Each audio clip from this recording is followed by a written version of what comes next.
Il aura passé 15 ans au pouvoir, une vie jalonnée d'événements marquants. À l'âge de 8 ans, le jeune Nkurunziza perd son père, Hutu, député au Parlement, assassiné lors de violences interethniques en 1972.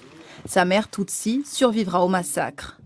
En 1995, alors que le Burundi a replongé dans la guerre civile, Pierre Nkurunziza rejoint le Conseil national pour le développement et la démocratie, le CNDD. Grièvement blessé à la jambe, il survit après 4 mois dans les marécages. La même année, son frère est assassiné. Pierre Nkurunziza rejoint alors les forces démocratiques de défense, le mouvement militaire Hutu contre le pouvoir Tutsi en place. En 1998, il est condamné à mort par contumace par un tribunal burundais pour avoir posé des mines terrestres, mais bénéficiera d'une amnistie. En 2001, il se retrouve à la tête du FDD, qui se transformera en parti politique. Pierre Nkurunziza est élu à la tête du pays 4 ans plus tard, en 2005, par le Parlement. Un Parlement issu de l'accord d'Arusha qui consacre le partage du pouvoir entre Hutu et Tutsi. Son premier mandat coïncide avec le retour de la paix au Burundi.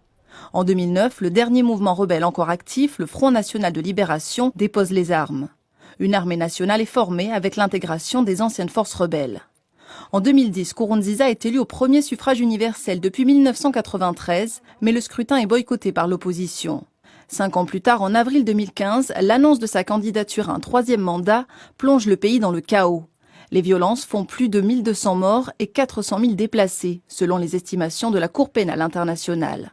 Pierre Nkurunziza devait officiellement céder le pouvoir en août prochain à son dauphin, Évariste Ndayishimiye. Il laisse derrière lui un pays où 7 personnes sur 10 vivent avec moins d'1 dollar par jour. L'ancien chef